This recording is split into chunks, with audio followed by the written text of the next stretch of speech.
Gently close your eyes.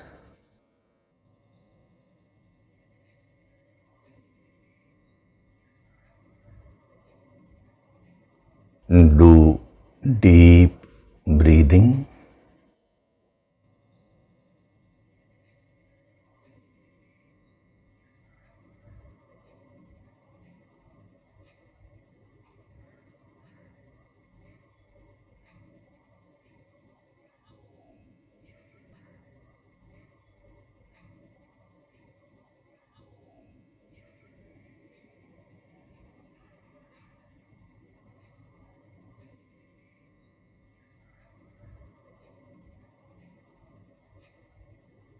We'll chant Om once together. Synchronize the chanting of Om with your exhalation.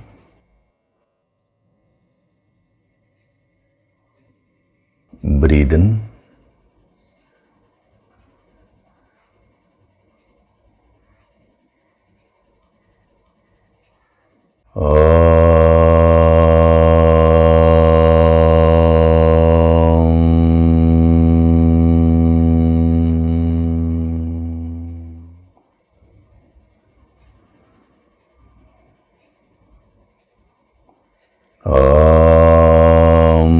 Sahana bhavatu, sahanau bhunaktu, sahaviryam karavavahai, tejasvinavaditamastu ma vidvishavahai.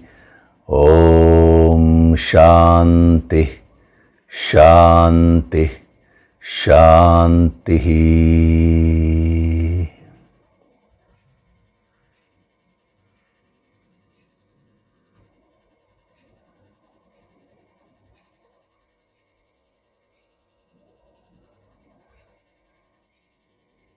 Gently open your eyes.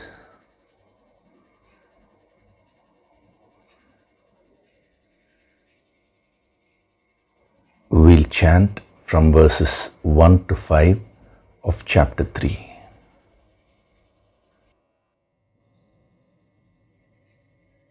Arjuna Uvacha. Arjuna Uvacha. Jayasi chet karmanaste. Jayasi chet karmanaste. Mata buddhir janardana. Mata buddhir janardana. Tat kim karmani ghore mam. Tat kim karmani ghore mam. Niyojayasi keshava. Niyojayasi keshava. Vyamishreneva vakyena. Vyamishreneva vakyena. Buddhim mohayasiva me. Buddhim mohayasiva me. Tadekam vada nishchitya. Tadekam vada nishchitya. Yena shreyohamapnuyam. Yena shreyohamapnuyam. Shri Bhagavanuvacha. Shri Bhagavanuvacha. Lokesmin dvividha nishtha. Lokesmin dvividha nishtha. Pura prokta maya nagha. Pura prokta maya nagha. Jnana yogena sankhyanam. Jnana yogena sankhyanam. Karma yogena yoginam. Karma yogena yoginam. Na karmanam Na karmanam Naishkarmyam purushoshnute. Naishkarmyam purushoshnute. Nacha sanyasana deva. Nacha sanyasana deva. Siddhim samadhigacchati. सिद्धिं समधिगच्छति न हि कश्चित् क्षणमपि न हि कश्चित् क्षणमपि जातु तिष्ठत्य कर्मकृत् जातु तिष्ठत्य कर्मकृत् कार्यते ह्यवशः कर्म कार्यते ह्यवशः कर्म सर्वः प्रकृतिजैर्गुणैः सर्वः प्रकृतिजैर्गुणैः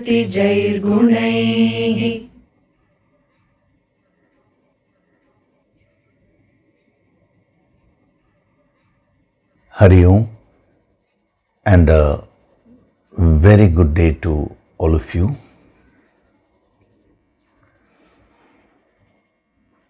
So we have just started verse number 3,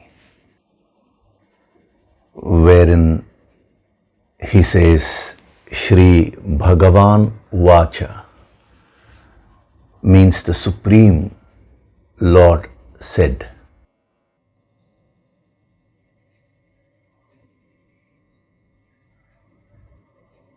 I'm sure all of you would have done the homework which was given to you in the last session, wherein after your sadhana, just repeating this mentally or even verbally, but with eyes closed, like a mantra, Shri Bhagavan Vacha, the Supreme Lord said. And then just staying attuned to that infinite teaching element, what we call as the Guru Tattva. See, when he says Shri Bhagavan Vacha, as I told you, if you see from the context point of view, from the story point of view, it was Lord Krishna who was speaking to Arjuna. But Lord Krishna was not any other individual. He was the embodiment of the Supreme. That is why he uses the word Bhagavan. Bhagavan, Bhagavat means the Supreme. He was a direct manifestation of the infinite. He was called the Purna Avatar. Avatar means avatarati iti avatar, the infinite descending into the finite with complete awareness. So when he says Shri Bhagavan Uvacha, it is not one individual talking to another individual. It's not restricted to that. But when you attune to that phrase, through the yogic approach, you can start feeling the vibrations of the Guru Tattva, because the infinite has many, many dimensions. If you were to ask me how many dimensions does the infinite have, it has infinite dimensions. That is why it is the infinite, that supreme power. One powerful dimension of the infinite is the Guru Tattva. And when the Guru Tattva, that is Guru Tattva means the Guru element, the teaching element, the essence.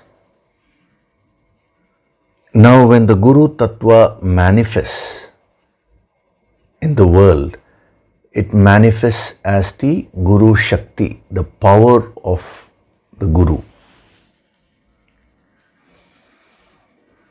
So when you get attuned to the infinite through this phrase, Shri Bhagavan Uvacha. Uvacha means saying.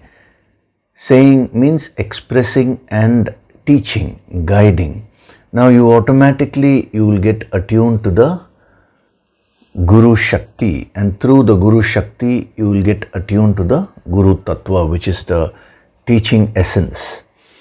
Now once you get attuned to the ultimate Guru element, thereafter, your journey of life becomes very, very productive.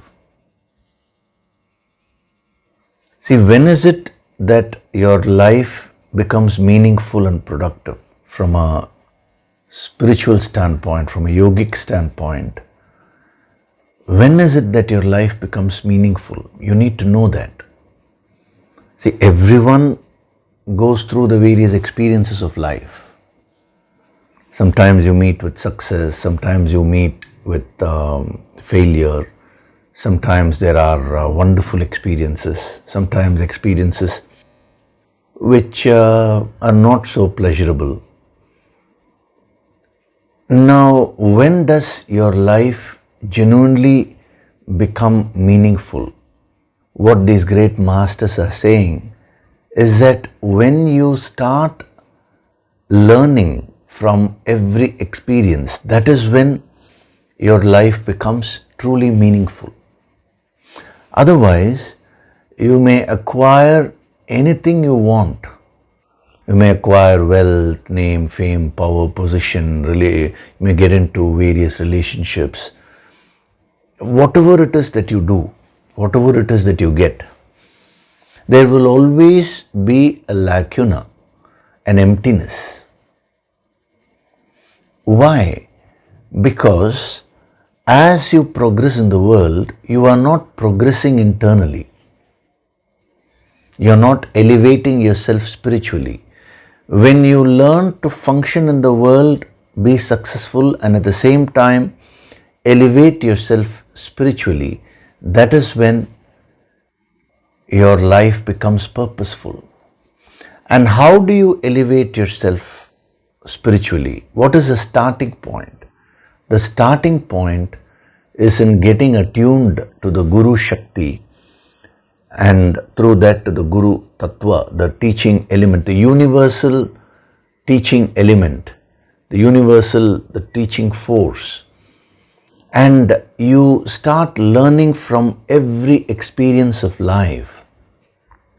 With each experience, you become more and more mature. You move one step closer to your ultimate goal of becoming a Sthita Prajna. That is when your life takes a productive turn. See, why I'm using the word productive is, whenever you do any action, even from a relative sense, supposing you fix a goal and then you act. Now, how do you know whether that action is productive or not? How do you determine that? If the action contributes towards your progress in that path of fulfilling that goal, then we say that action is productive. Supposing a businessman is doing business. Now his goal is to make profit. Now he takes a particular decision during the course of his business. Now how would he judge whether that action is productive or not? Based on his goal. His goal was to make more profit. So if that action is going to add to his profit in the long run, then he would call it productive. If the action is not going to contribute towards the goal in the long term, then he will say it is an unproductive action. It is a waste of time. Now, if you can extend this concept to your whole life, your ultimate goal, ultimate purpose is infinite happiness. Whether you know it or not, whether you are aware of it or not today, whether you call it in those terms, it does not matter. Consciously or unconsciously, everyone is seeking that infinite happiness alone. So that being your goal, now how do we determine whether each and every experience of your life is productive or not? whether that is contributing towards your journey towards that ultimate goal. If yes, then that experience is productive, meaningful, purposeful. Otherwise, it is a waste of time. Now you can examine your life. You just go through the various experiences of life mechanically. That's the problem. So if you want to improve the quality of your life, then you need to examine whether all the experiences which you're going through are meaningful, purposeful.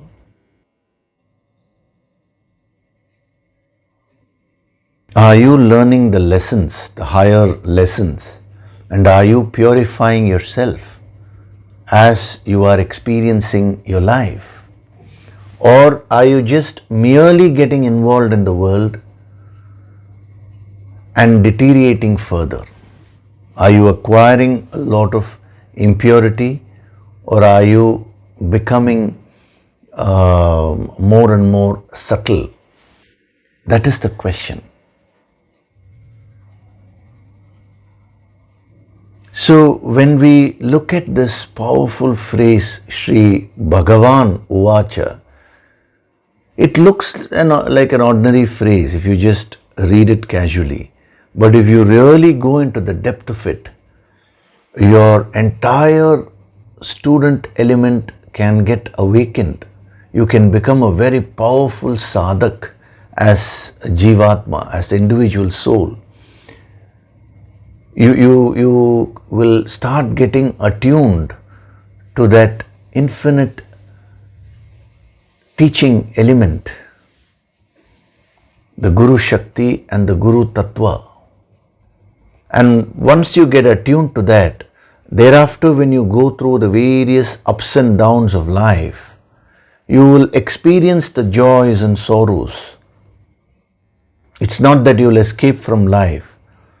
Actually, these great masters, what they say is you should never escape from life. The very theme of Bhagavad Gita is that only. Arjuna wanted to escape from the situation, from the challenge which was in front of him. He wanted to go away.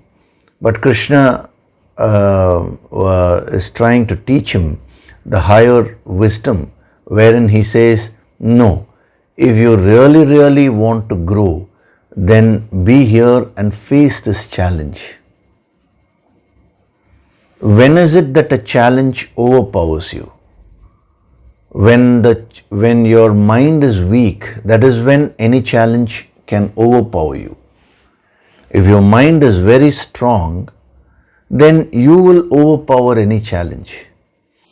So when a challenge is trying to overpower you, if you run away from that, you can only run away from the external situation temporarily, but the weakness of the mind is still remaining. You have not handled it. So when you go elsewhere, a similar kind of situation will come. It is bound to happen, because the Guru Tattva, the Guru Shakti is constantly trying to provide you with opportunities through which you can grow. So till you learn that lesson, till you overcome that weakness, that external challenge will not go away. You may change places, you may change even countries. Still, the same issue in different ways will keep manifesting outside. So that is why Krishna is trying to tell Arjuna not to run away, because when you are trying to escape and run away, you can escape from everything outside temporarily, but you can't escape from your own mind. And that weakness is going to project various negative experiences again and again. So that is why what these great yogis say is that don't try to escape from anything. Whatever life is allotted to you, go through that in a spiritual way, in a sadhana way. The more you try to run away, the more your problems will increase.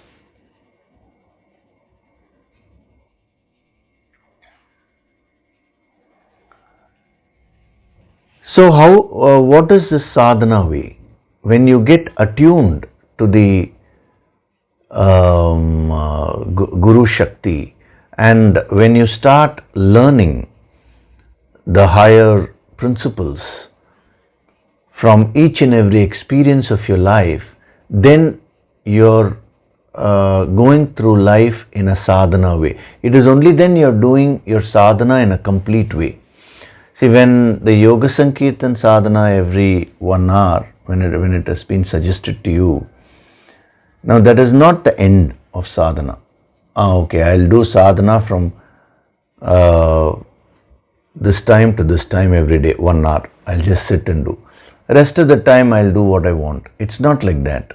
That 1 hour is meant to purify you, to make things very conducive, for you to learn, to remove various blocks so that you can apply this wisdom in your life. The remaining 23 hours of the day, the sadhana should continue in different ways. That is, the application of these principles should continue. Actually, for a sadhak, there is no break in sadhana. Anything which he does, he will do it in a sadhana way. He will make each and every action, each and every experience of his life very, very productive. So experience by experience, you should keep on growing. That is the powerful principle of Karma Yoga. One of the principles of Karma Yoga is how do you go through the various experiences of life, which is called karma. How do you act in the world? And at the same time, elevate yourself spiritually. How do you go through the various experiences, the ups and downs of life, and come out unscathed? In that process, you may fall a few times, but that is like a child falling when it's trying to learn to walk. Have you noticed a child who's trying to stand up and walk? Many a times the child will just fall. But the child will never give up. It will keep on trying sincerely. See, nature has given you that power because you are also a child at one point of time and you have done that. How is it that you are able to sit straight? How is it that you are able to walk? How is it that you are able to do all these activities? Because you have applied yourself diligently and mastered these things. When I tell you that now, you may just take it in a very easy way, casually. What is a big thing? Just to hold my spine straight or to walk. Are these great things? Why is he saying you have mastered it and all that? That's why if you can just imagine how were you when you were a child. If you can't remember that, then you can see a child. A child struggles so much to do these basic things which you are doing so easily today. And the most interesting part is you had struggled when you were a child to do the same things. Yet by sincerely putting your effort in that direction, you have mastered these activities. Similarly, when you sincerely apply yourself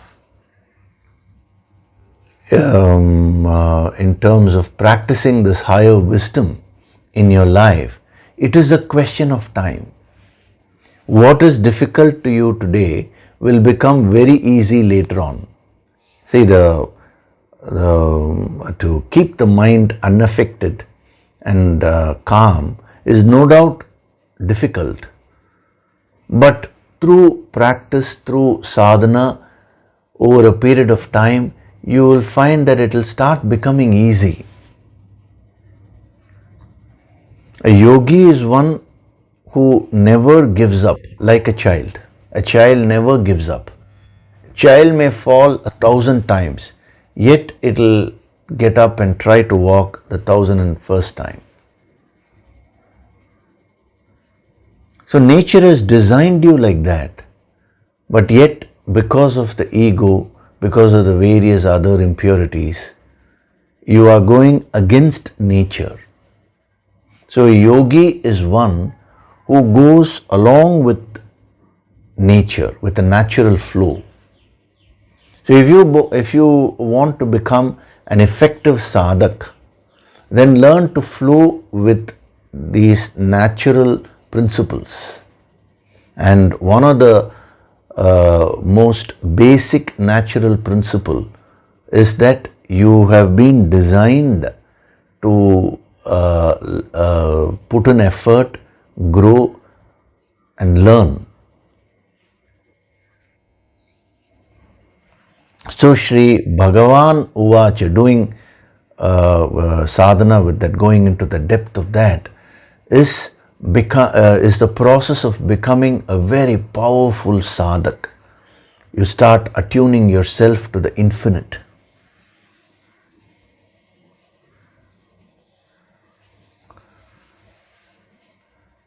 Now, this is very important from a sadhana point of view, because, see, Bhagavat actually means having 6 qualities. Who is called a Bhagavan is one who has 6 qualities.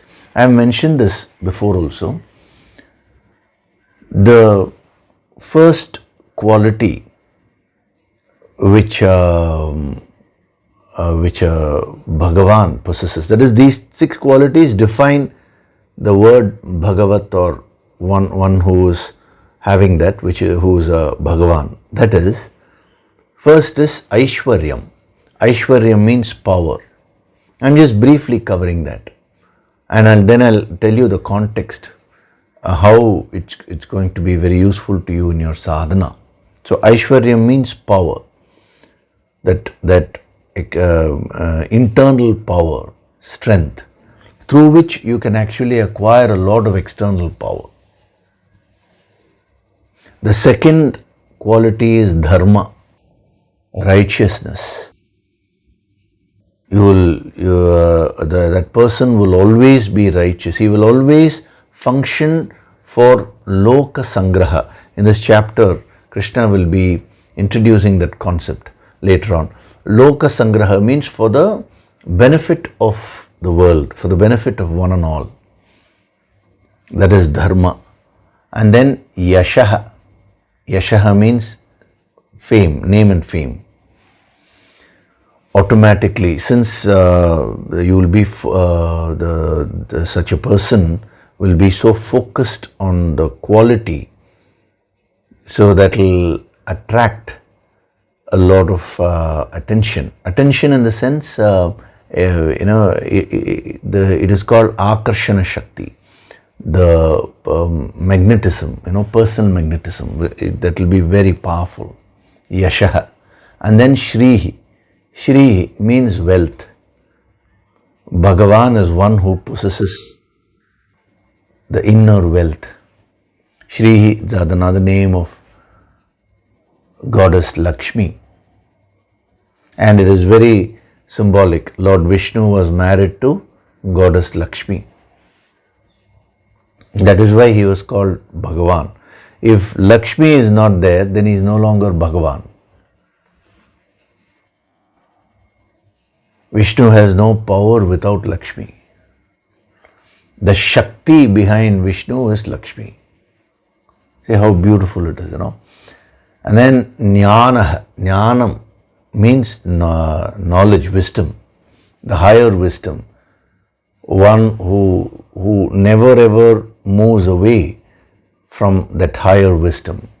Sthita prajna means one who is established in that prajna, awareness, knowledge, wisdom. And then finally the 6th quality is vairagya, detachment. You have a lot of wealth, you have success, name, fame, everything. But Are you attached to all that? No. Completely detached. Such a person is called a Bhagavan. He has no value for these things. All these things come behind him like a shadow. Wherever he goes, wealth follows him, name and fame follows him, Aishwaryam, power follows him. But he has no value for these things per se. Why? Because he is 100% attuned to the infinite, to that supreme formless reality. So such a person is called Bhagavan. Now, what is interesting is, when you start doing your sadhana, all of you would have already experienced this a little, but as you advance in sadhana more and more, you will experience this in a more intense way in life. That is, when you do your sadhana, all the various karmic blocks get removed, especially when you do the highest, the subtlest sadhana of Yoga Sankirtan every day. The karmic blocks keep on getting removed at a very fast pace. Now, when the karmic blocks get removed, then what will happen is you will also start getting these 6 qualities automatically. You will not seek power, but power will come to you automatically. You will not be attached to wealth, but wealth will come to you. You will become very powerful inside to start with. Means you will not be so much swayed or affected by the various experiences of life. That is what is the inner power. You will find that earlier so many small things may have affected you so much, but now you will become more calm. The base level of your calmness will start increasing. You will become very, very strong and powerful from within, Aishwaryam. And you will become very dharmic, righteous. You will always think in terms of your benefit, what is beneficial for me in the long run and what is beneficial for others in the long run. In the management jargon, they call this as win-win formula. You also win, I also win. That's only a good deal, they say. It is these so-called management principles are just a feeble echo of these higher principles which these great masters gave. And then not only that, you will be so focused on whatever you're doing. You will be producing you will be acting and delivering results. You will be focusing on the quality of your actions. So that quality will automatically attract yashaha, name and fame in your field. People will start appreciating you automatically. You will have no interest in all that, but these things are bound to happen. That is what I'm trying to tell you. And Shrihi, wealth will come to you. Whatever you require in life, wealth means not merely money, abundance. You will be filled with abundance from all quarters. The next Yoga Sankirtan CD which is being made, the Maha Ganapati Dhyana, that is getting ready, that audio material, a lot of intense work is going on now. I'm setting the minimum and maximum energy levels, very, very powerful. That is meant to invoke the inner Shakti and attract the energy of abundance into your life. So that is bound to happen. And not only that, jnana, you will get firmly established in the higher wisdom. See, you all have no idea, for so many years, week after week, you're just attending these sessions. Now, some of the principles which are being given to you are very, very subtle and powerful. You will not find it in any book. You cannot get it through Google searches and all that.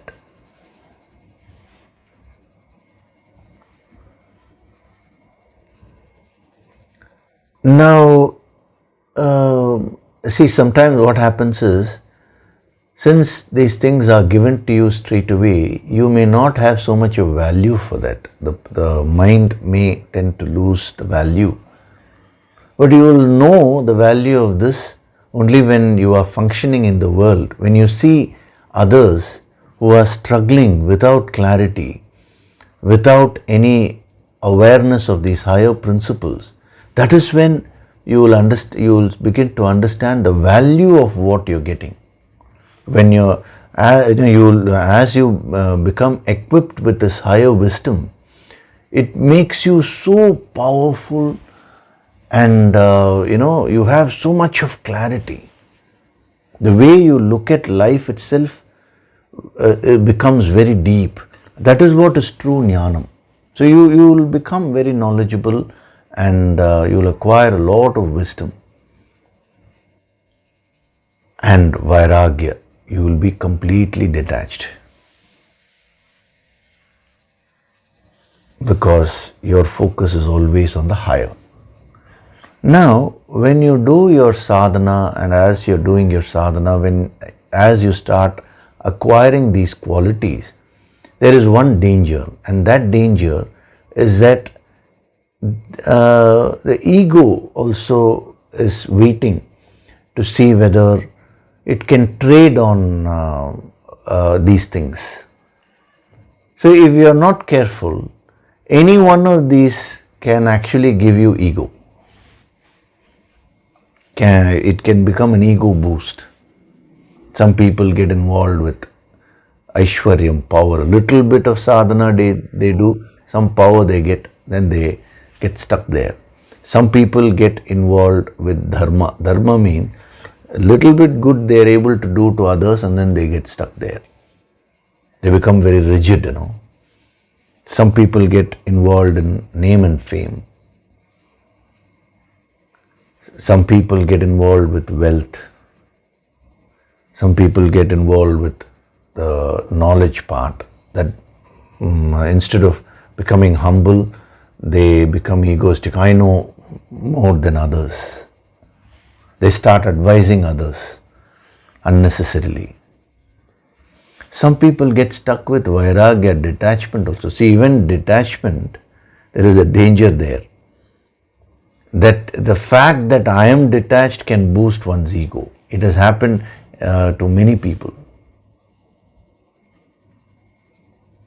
If you read the Puranas, there are many incidents where the sannyasis who give up everything develop an ego that I have given up everything. And then that becomes such a strong force, and it becomes a kind of a block. They get stuck there. And then they do sadhana and overcome that. Such incidents have been given in the Puranas just to warn the sadhaks. So when you do your sadhana, and as you develop, you're bound to get these qualities within you. And at that time, you need to be careful. The ego can come and overpower you. So how do you ensure that you don't fall a prey to the ego? The simple way is the sadhana of Sri Bhagavan Uvacha. That is, whatever good things come to you in your life, always take it as an expression of the divine. It is all because of God. Sri Bhagavan Uvacha means getting attuned to that infinite. So anything which happens to you in your life, first start off with good things. As you mature, even negative things, when they happen, you will start attributing it to the infinite. That may be a little difficult to start with. Attributing means just surrendering fully and accepting. Now, if you are finding it difficult to directly attribute it to the infinite, first attribute it, you can start off by attributing it to the higher Guru Shakti, the Guru element, the Guru Tattva and the Guru Shakti. So whenever something good, like when you get more power or when you become more dharmic or name and fame or wealth, or you become more knowledgeable, or even the detachment. Earlier you were so attached to something, now you've overcome that negative habit and you become more detached. When all these things happen to you, immediately bow down and say, it is all because of the Guru's grace. That, see, if you attribute it to the Guru, now automatically that will be directed to God or infinite, because the Guru is attuned to the infinite. So he is not going to allow you to merely get attached to his personality. That is one advantage of becoming close to a Guru, because he will not allow you to become close in a mere worldly sense. He will automatically be directing you to the higher. So this is a powerful yogic practice. Shri Bhagavan Uvacha. I am telling you how you can practically do it. Whenever through the fruits of through your efforts in sadhana, whenever you get these wonderful qualities which you are bound to get, because the sadhana is meant to get attuned to Bhagavan or the infinite, and Bhagavan means one who has these 6 qualities. So you will also start getting those.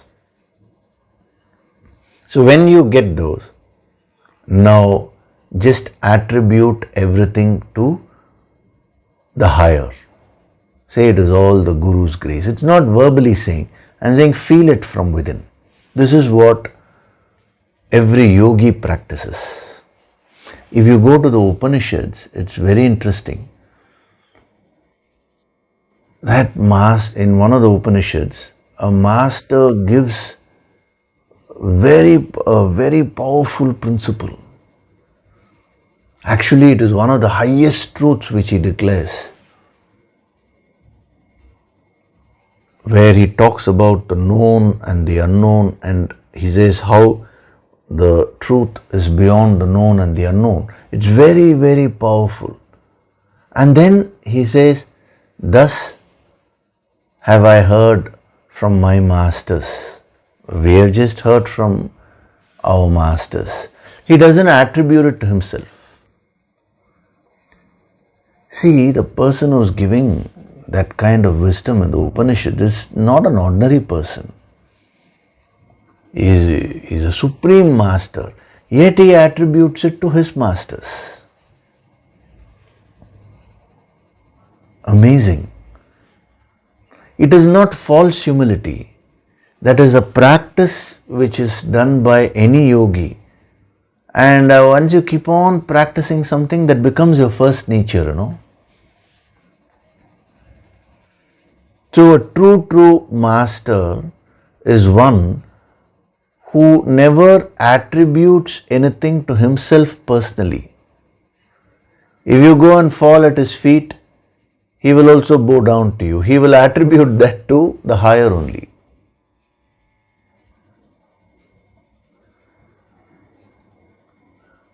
So, right from now itself, you can start practicing this sadhana of attributing the good things which are happening in your life to the higher. It's all because of the Guru's grace. It's all because of the higher grace.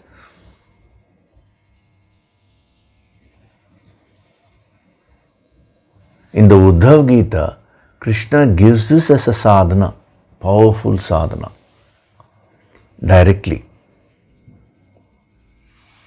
So, why I had asked you to do that sadhana, Shri Bhagavan Uvacha, for 6 days and then come, is because whether you know all these things or not, First, if you can just emotionally get connected to this and start feeling the energy.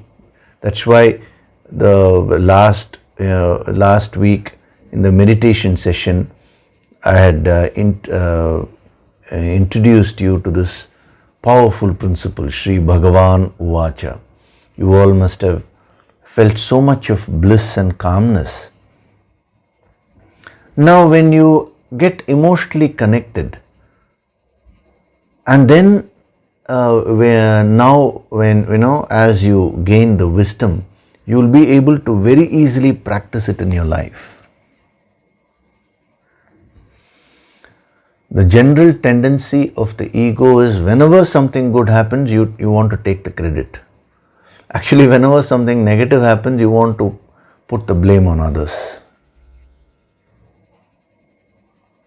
It should be the opposite.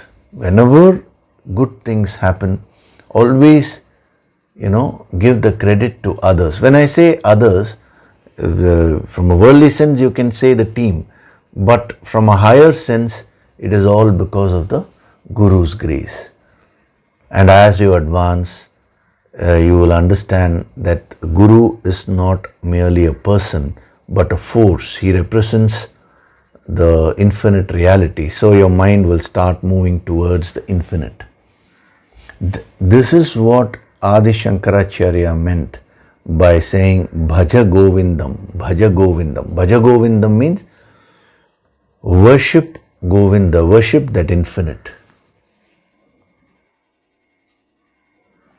This is a powerful principle, a part of Karma Yoga.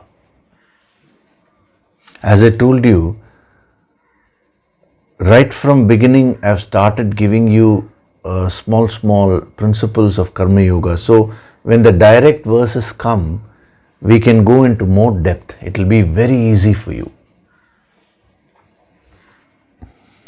So Shri Bhagavan Uvacha, by getting attuned to the infinite, now you can protect yourself. You can ensure that the ego will not come and take away all the fruits of your tapas. See, if you take somebody like, let us say, Ravana or Hiranyakashipu in the Puranas, now they've all been projected as great people. Ravana was an amazing person, very, very talented. Hiranyakashipu was very powerful. Then they did tapas, they did austerities, lot of meditation and sadhana.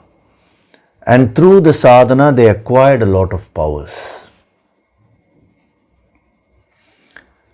But when they acquired the powers, the mistake they made was they attributed all these powers to themselves.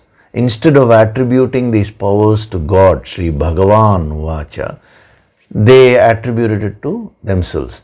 So, which means they became slaves of their own egos. And that is when the downfall started. You read the Puranas.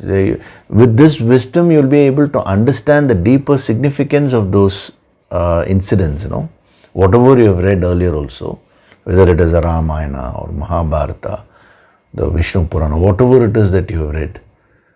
Now, if you recall, you will find the same message being given in different ways.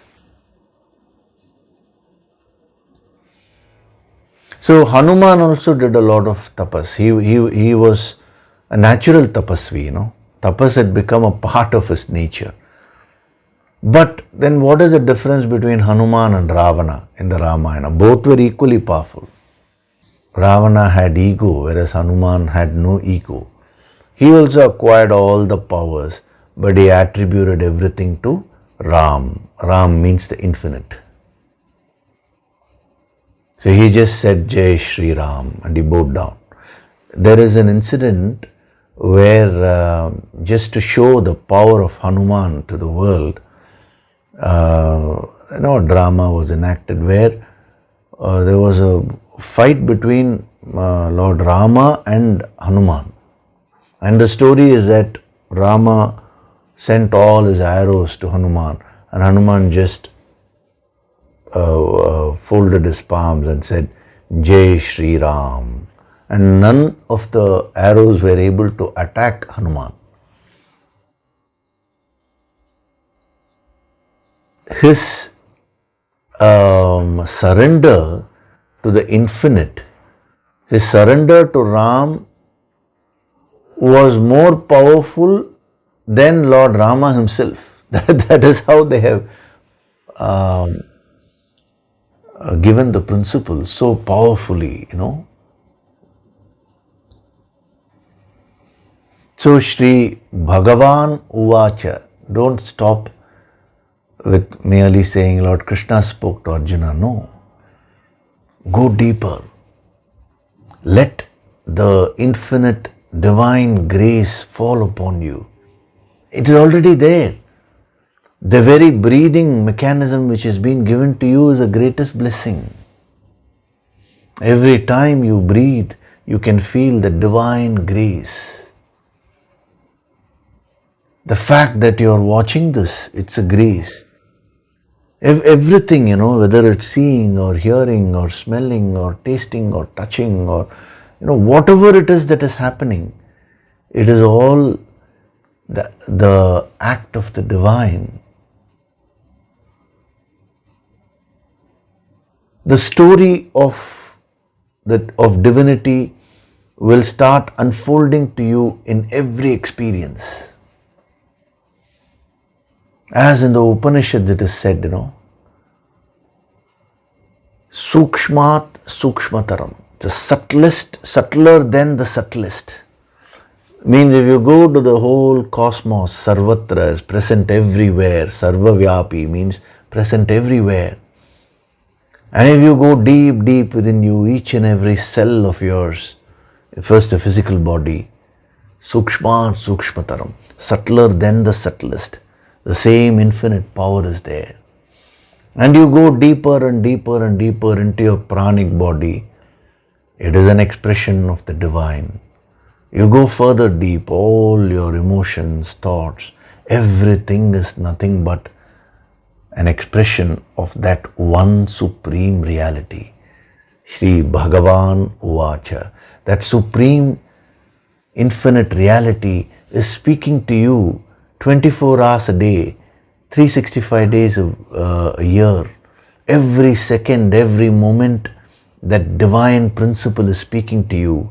But problem is, you have not opened up your inner ears. You have become disconnected because of the ego. Don't think that God is present only in a particular place. No. That supreme principle is present everywhere. And Shri Bhagavan Uvacha is happening all the time, around you, within you, everywhere. God is trying to speak to you. Every expression of the world is nothing but Shri Bhagavan Uvacha, the divine expressing itself. If you want to experience God, you don't need to go anywhere to any particular place. It is your inner perception which you need to change. There is a story, somebody wrote, God is nowhere, and he showed it to a saint. And how the saint read it was, God is now here, N-O-W-H-E-R-E, nowhere. Now he read the W with N-O. So God is now here. This is the perception of all the yogis. A normal mind says God is nowhere. Where is God? But when you do sadhana and become a yogi says God is now here, in this moment. If you have the eyes, you will experience that supreme reality. This is called Jnana Chakshu, the eye of wisdom, the third eye, opening up of the third eye. So when you do when you absorb when you do the sadhana of Sri Bhagavan Uvacha, when you start absorbing that energy, your third eye will get awakened. Third eye means the inner eye of wisdom, Your perception will completely change. The way you look at life itself will change. Thereafter, there will be nothing for you to fear. What is there to fear? Whether it is a positive experience or a negative experience, it is coming into your life to teach you something. You will go on learning and you will keep growing every moment of your life. That should be your immediate goal, to become a powerful sadhak by absorbing the energy of Sri Bhagavan Uvacha. The more you do that, the more powerful you will become. But at the same time, you will attribute everything to the infinite, like Lord Hanuman.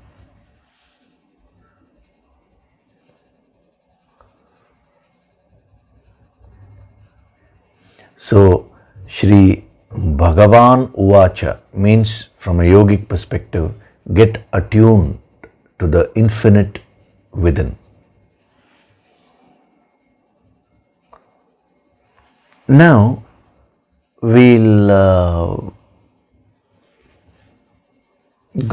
go into the verse a little bit. We'll get into the actual context of the situation. See, whatever I have mentioned to you now, it is one of the highest principles, and you can see this any number of times you want and absorb that energy. Even if you're able to absorb 5-10% of what has been given to you, that will completely transport you to a different dimension altogether. So now, coming to the actual context of the battlefield here, Sri Bhagavan Uvacha means Lord Krishna is speaking to Arjuna. We are not going to leave that because we have to proceed further.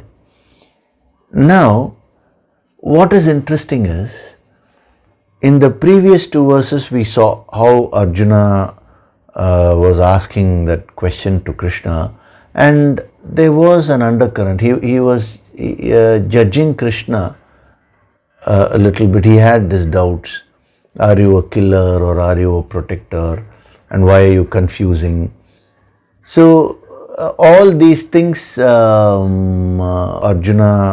was giving to Krishna.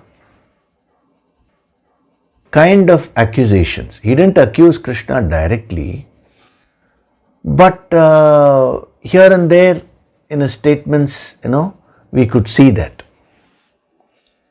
So here, how is Krishna responding to that? He is not responding at all. He is just ignoring whatever accusations which Arjuna had made, and he directly gets into the point. He starts off with, in this world there is a twofold path, whatever. This is an amazing principle which is being depicted here. So somebody is accusing you. Now how will you react? Now Krishna ignores that and goes ahead with the principles. That shows there is absolutely no ego, there is no affectation, there is no personalization also. He doesn't even take it, he doesn't even accept all that. So much of unconditional love towards Arjuna. Sri Bhagavan Uvacha means Krishna is ever ready to give this wisdom. So Guru, a true Guru, is full of unconditional love. He is always ready to give this wisdom, provided the student is ready. I told you, that admiration, bhakti, and then surrender. So the basic devotion, bhakti, a student should have. Otherwise, he will not be able to receive it. As long as that is there, the Guru will keep on giving. There is no restriction. Actually, the Guru keeps giving all the time. When the student tunes in, he'll be able to receive that. That is being demonstrated by Lord Krishna here. Absolutely no ego, no affectation. See, just imagine if somebody were to come and insult you. Now, how will you gently react? How will the mind react? The mind will immediately get affected, and either you will become defensive, you will try to prove that you are right, or you will try to give back. Something like that. The mind will be very reactive. I'm not saying it is right or wrong. We're just analyzing and seeing what usually happens. Whereas in Krishna's case, when an accusation is thrown at him, he doesn't even recognize it. He just ignores it and gets to the point straight away. There is no personalization. That is number one. Now, when you don't personalize, then you don't have ego. It's not an egoistic response. So when you don't personalize, your mind is no longer affected by what the other person is saying. This is a powerful principle which you can practice. This is a sadhana tip, See, Arjuna was his dear friend. So it's not really very big accusations which he has made. It's here and there some doubts which he got. But actually Krishna demonstrated this in several other instances so beautifully. When Shishupala, I am not going through the full story now because that's a long story, just that main principle. Shishupala was, when he was insulting Krishna in the Rajasyoya Yaga which Yogishri was performing, all the visitors were there, kings from different countries were there. And when Shishupala started insulting Krishna, because the Pandavas had to decide who is the guest, who is to be their guest of honor. And Bhishma said, who else can be when Lord Krishna is there? So Yudhishthira was so happy, he started washing Krishna's feet. That was a custom, how they used to honor the guest, the special guest. And when that was happening, Shishupala, he got very angry. He was jealous of Krishna. So he started abusing him. Everybody was getting angry. But Krishna was there standing and just staring at him with an infinite smile. And Krishna's brother Balrama, he was a manifestation of, they say, the Seshanag, Adisesha, the snake, serpent. So he got very angry and he said, Krishna, how can you keep quiet? This fellow is insulting you. What are you doing? You're doing nothing. He said, no brother, I'm counting the number of insults, because Krishna had given a promise to that to Shishupala's mother that he will forgive 100 sins of Shishupala. 100 times if he insults him, he will forgive him. More than that, he will kill him. This is what he had told him. Now here in this context, you should not see it as a personal killing. That's why there is a long story behind it where Krishna gives the moksha, or gets rid of all the negativities from Shishupala. That is how they have described. So as we're not looking into that now. As of now, what was Krishna's reaction to Shishupala when he was insulting him? He never took it personally. He was just smiling. 100 times when it was over, then Krishna had to send his chakra and give that give that moksha to Shishupala. That's how they have described it so beautifully. So when you read that story, you should absorb the principle behind it. See, these are not just simply some Puranic thing, something they have written. No, they have given the very higher wisdom, the philosophy of life through these incidents. Unfortunately, today people are stuck with incidents and they don't get the real deeper principles. For you it will be very easy because you're directly being exposed to these higher principles through the yogic approach. So this is the sadhana which you can practice, the sadhana tip, like as a homework I'm giving you for life.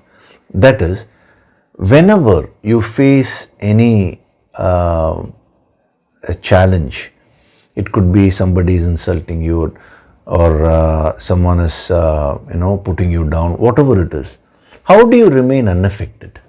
See, the moment you get affected, the suffering becomes yours. That person is throwing something at you, now you have become affected.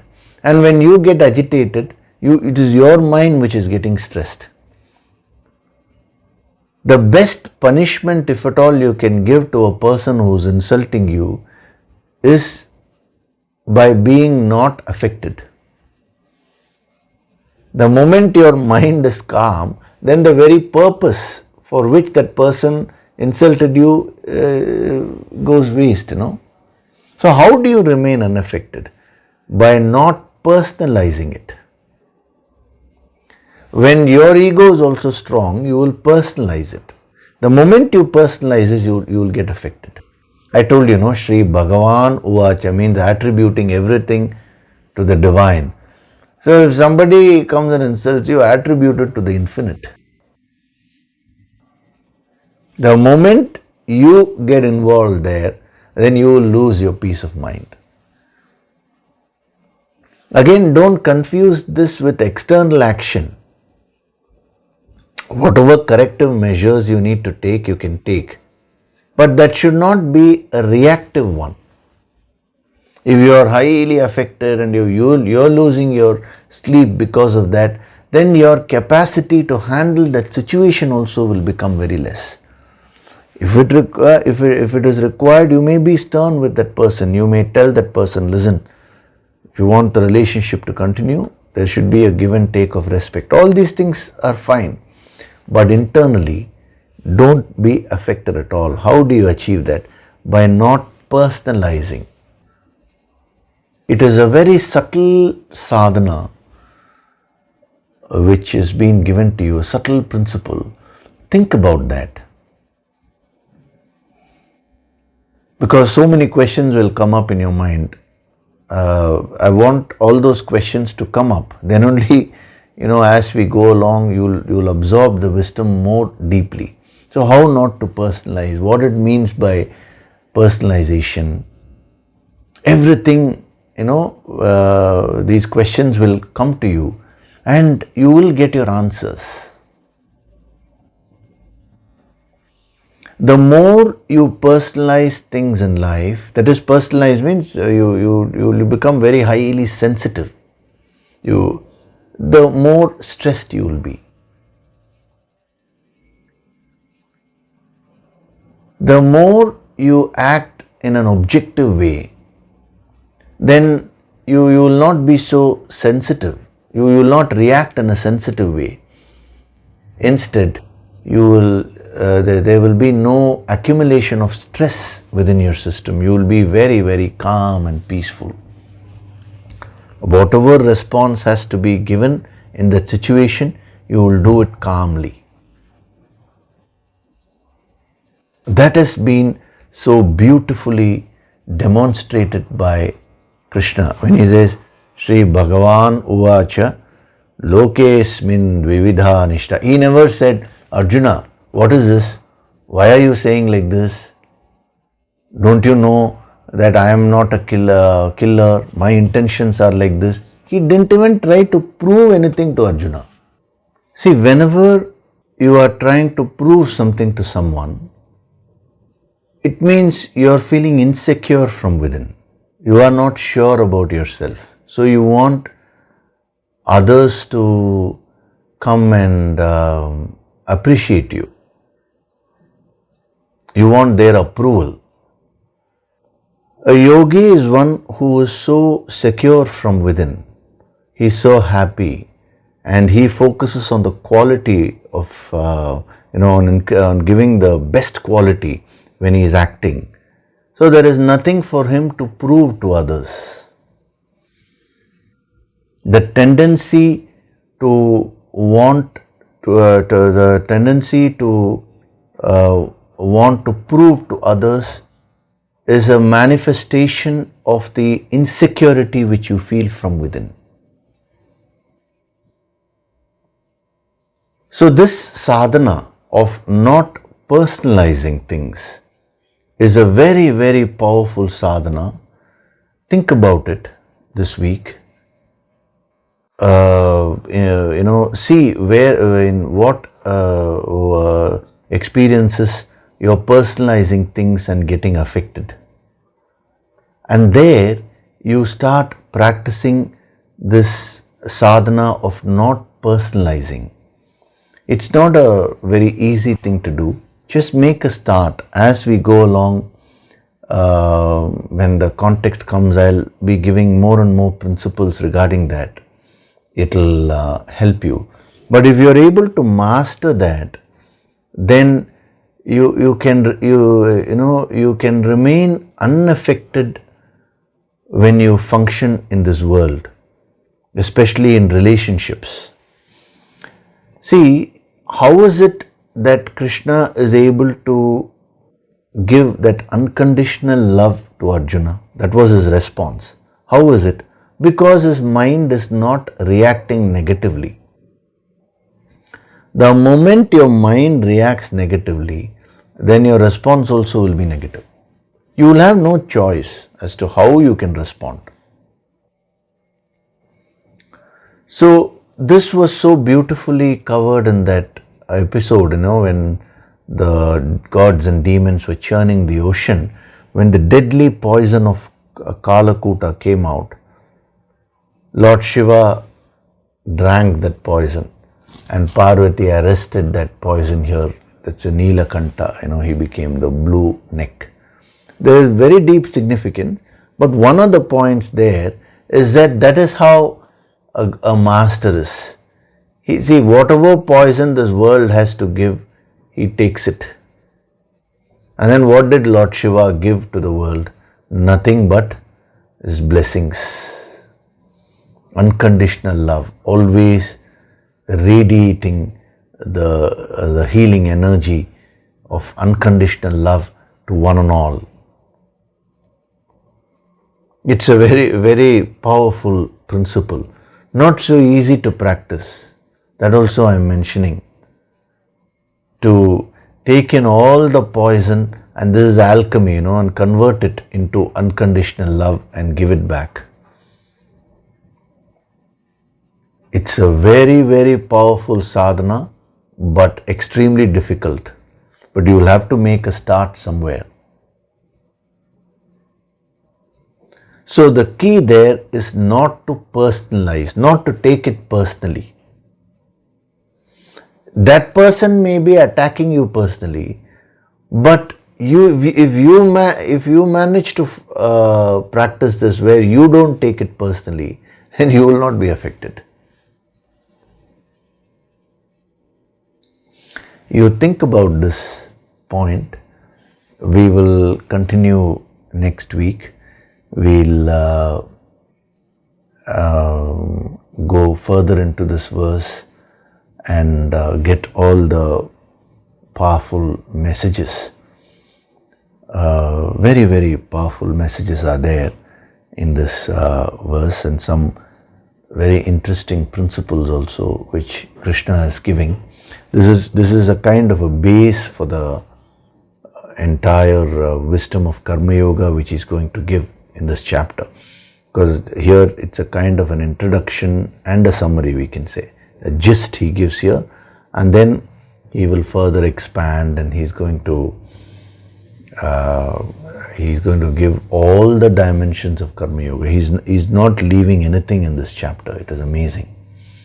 Okay, we'll see all that in the coming weeks. Now, before the meditation, we'll take up one question. Actually, there have been so many questions.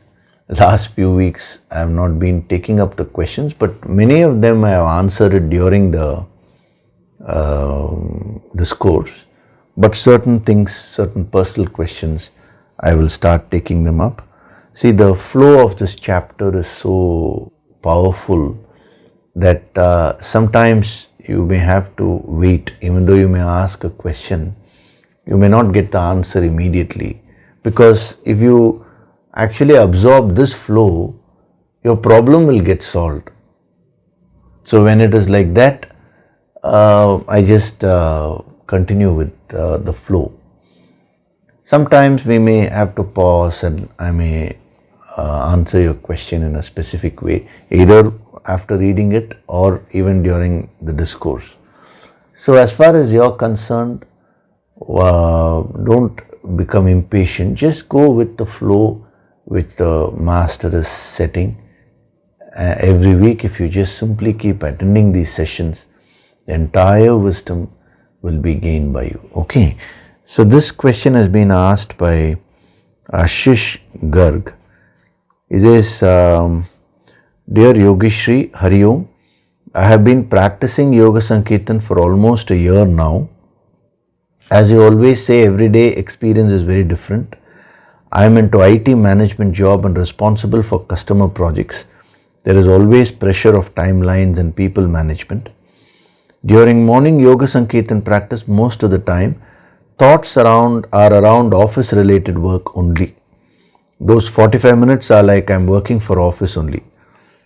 You have sometimes mentioned if you don't complete day-to-day experiences, all those thoughts will keep coming during sadhana and sadhak will not be able to perform deeper sadhana.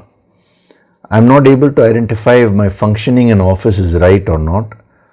Also, as far as I have understood myself under your guidance, I am doing job for salary and not out of interest. This is the explanation of verse 61 in chapter 2, he is saying. At an age of 45 with family responsibilities, I am not keen to change the job as I am paid well. So I keep thinking how to align my worldly functioning and spiritual journey. Kindly suggest. Koti Koti Pranam. Regards, Ashish. Yeah, this is a very practical question. Actually, this question has been put by several others also in slightly different ways. See, the first thing is when you're doing the Yoga Sankirtan sadhana, whatever happened in the office or the previous day may come to surface. Now, what you're asking is how to now act in the office so that those don't come and disturb my meditation, so that I can go deep into meditation. See, first of all, how does the principle of Yoga Sankirtan work? You need to understand. See, going deep into meditation is not an effort. It can happen only through the higher grace. The higher Guru Shakti, when that grace is received, it's not a practice. You automatically go into a deep state. But the first thing that happens in the Yoga Sankirtan meditation, this is the first thing and this is applicable even till the highest stage. Whatever unwanted things are there in your system, it first cleans your system up and keeps setting the background. That is a process of cleansing or cleaning. So one is, on a day-to-day basis when you are acting in the world, you will acquire so many impressions, dirt, unwanted thoughts, emotions without your knowledge. Now when you do Yoga Sankirtan sadhana on a daily basis, it will keep cleaning them. That is what you're saying it is happening. Which it's a very positive thing. It's like having a bath every day, It's like that only. The second thing that will happen in Yoga Sankirtan, which you may not be aware of, every now and then in between, suddenly you will go off into a deeper state.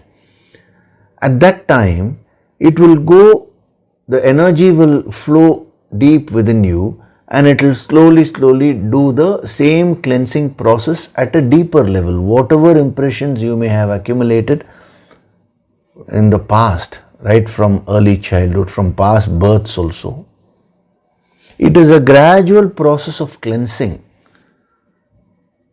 Unless you clean yourself completely, the deeper state of meditation is not possible by yourself, I am saying. So when you do the Yoga Sankirtan and when this happens, that is many unwanted, you don't call them unwanted, that is, the process is not unwanted. No doubt the thoughts and emotions are unwanted. But the process of cleansing is happening. So that process you can't say is a block. So in case you find a lot of unwanted thought which coming from the previous day or previous month or could be previous year, when all those start coming, go with the energy flow. Do the deep breathing.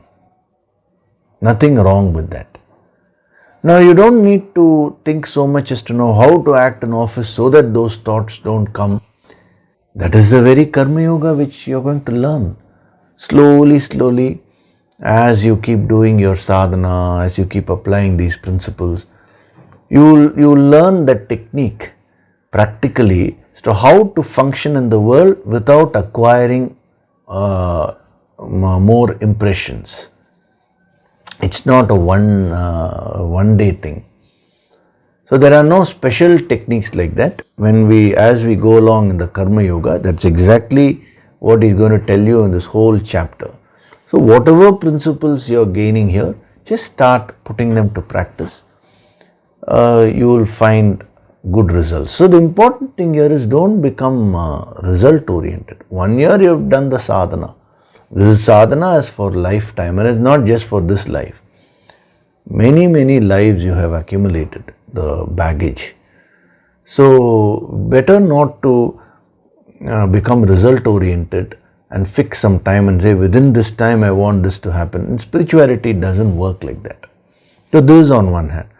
On the other hand, this is where the Guru's help becomes very handy. That is, the empowerment programs which are conducted.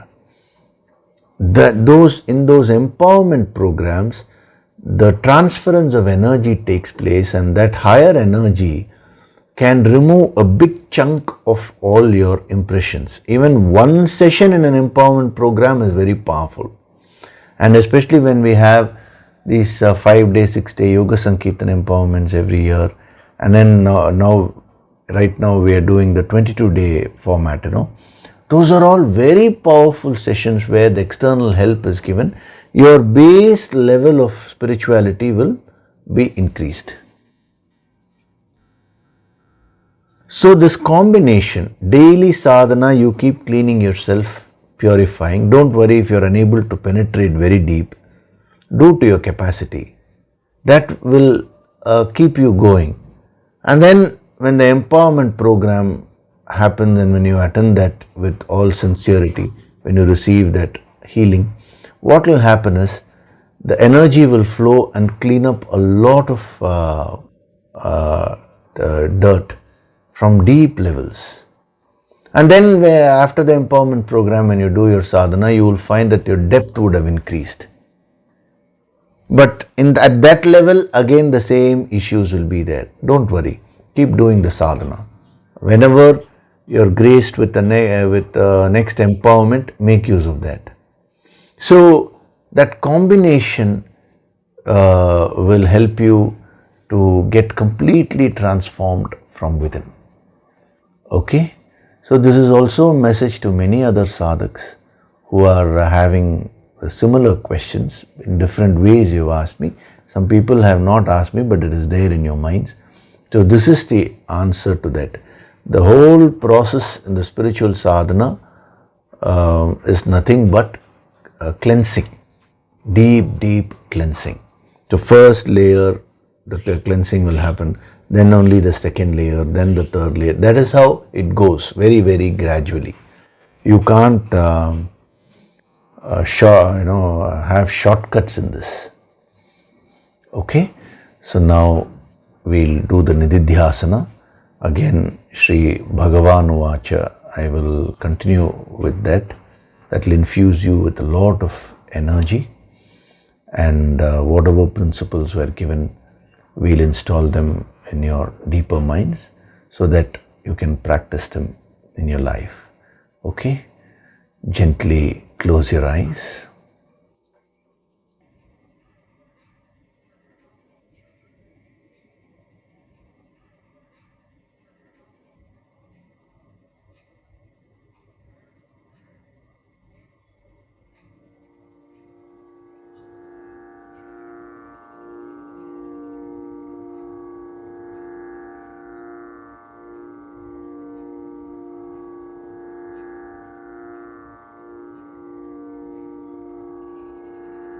Do deep breathing.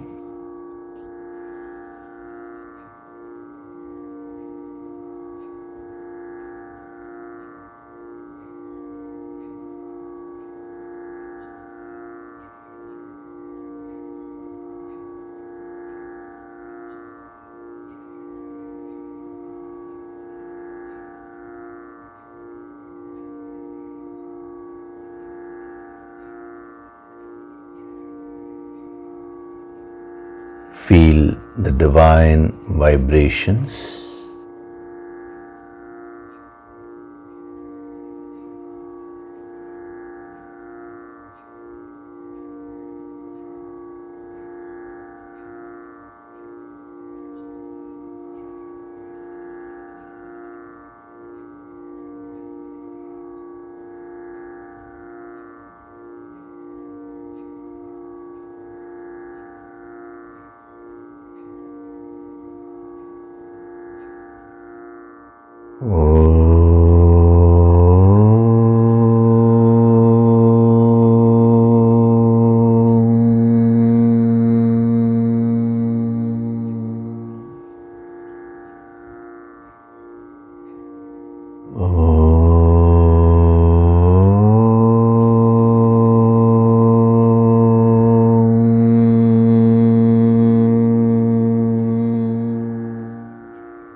With every breath,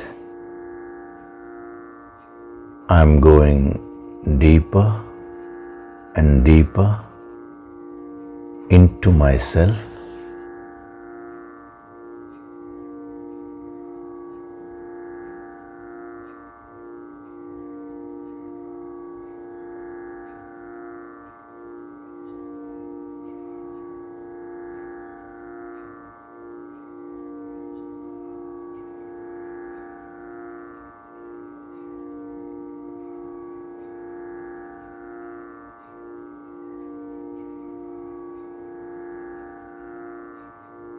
Beyond the physical body, beyond the emotions and thoughts, lies that infinite supreme reality.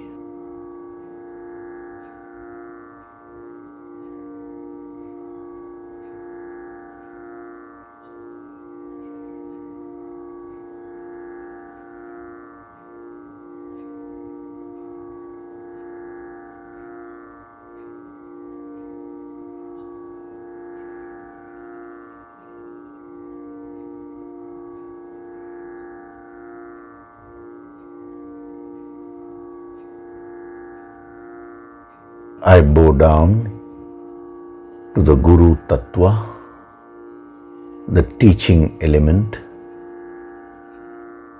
and the Guru Shakti.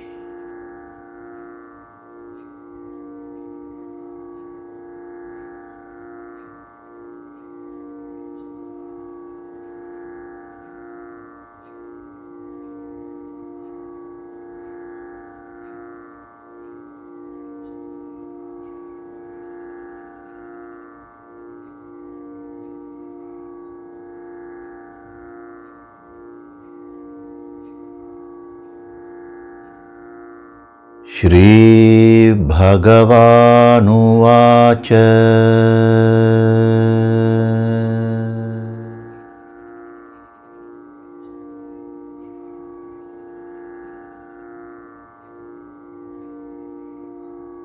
Shri Bhagavan Uvacha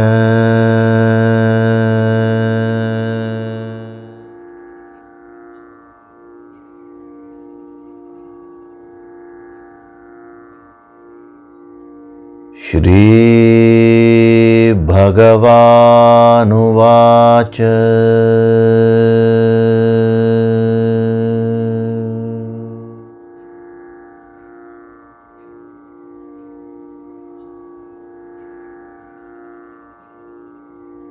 Shri Bhagavan Uvacha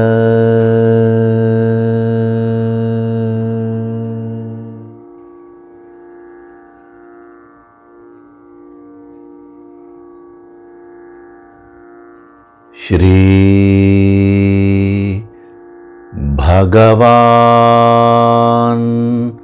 Uvacha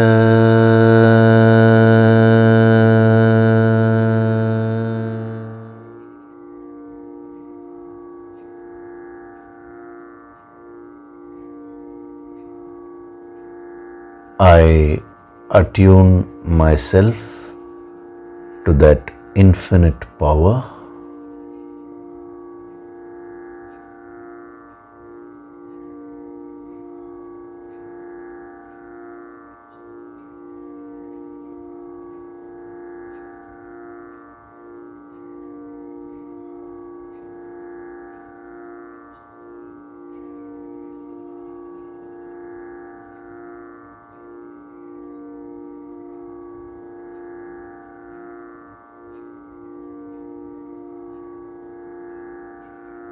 Whatever good things which happen in my life are all because of the grace of my Guru and the grace of God.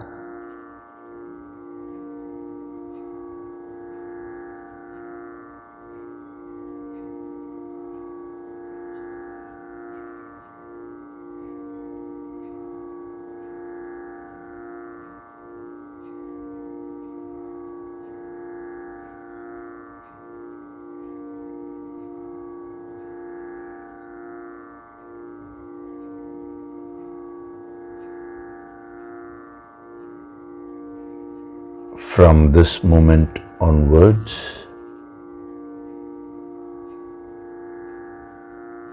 I choose to learn from each and every experience of my life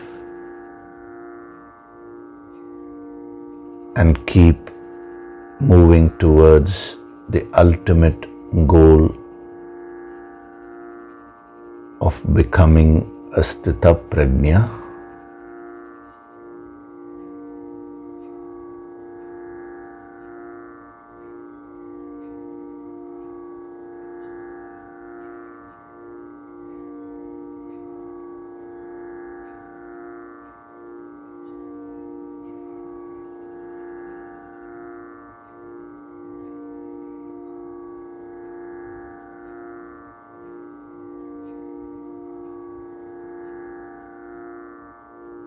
Offer your gratitude to God Supreme.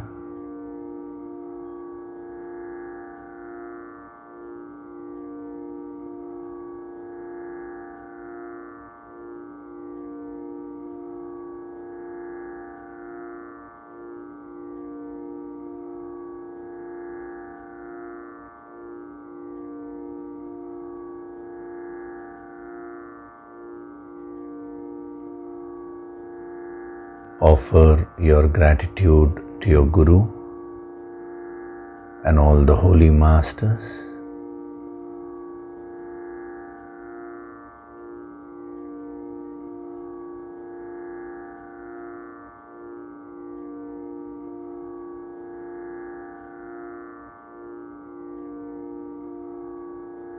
Slowly come back.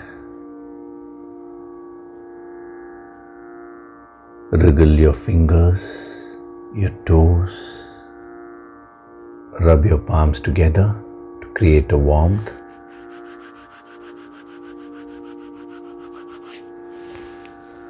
Cup your eyes with your palms.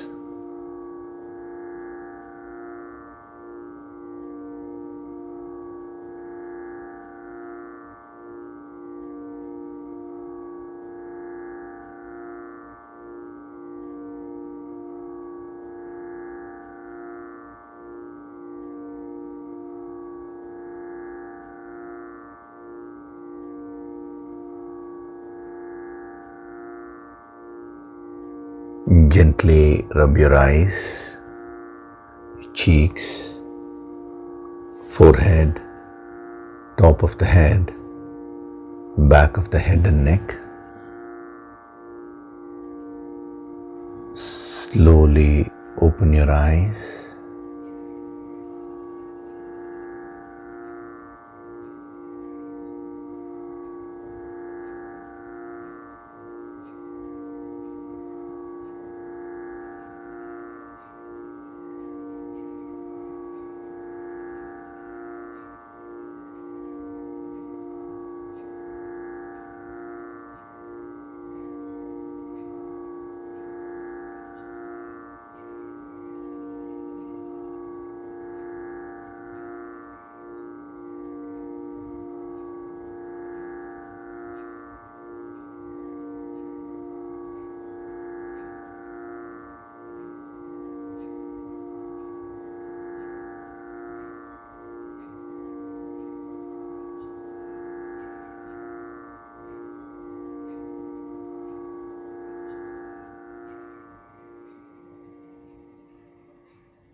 Welcome back.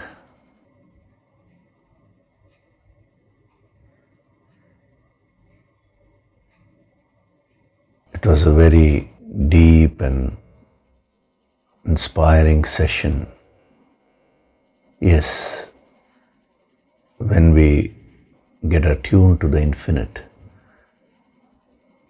and we absorb the energy of Sri Bhagavan Uvacha, it will just inspire us and it will keep uplifting us.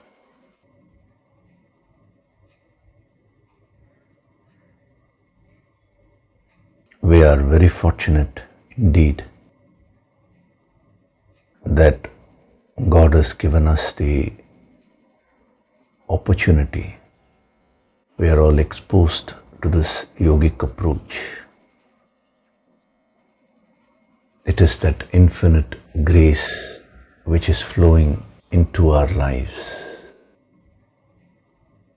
So start feeling very blessed, start feeling so good about yourself.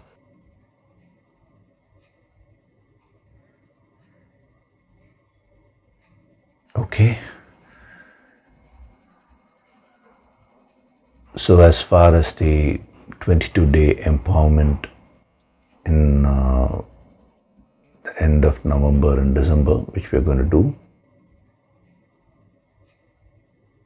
on the infinite happiness, for those of you who have started registering, so start doing your sadhana regularly. Every Sunday also I am preparing, because it's going to be a very powerful program. Infinite happiness, different aspects of what Ananda are. Many aspects are there. So we are going to install all that in our systems. We are going to do so much of deep sadhana. You're going to receive tremendous healing energy. So when you do your sadhana on a daily basis from now itself, you will become very well prepared. Many people have already asked some questions regarding the 22-day program. I will answer all that the coming weeks. Okay? So thank you very much. Hari Om.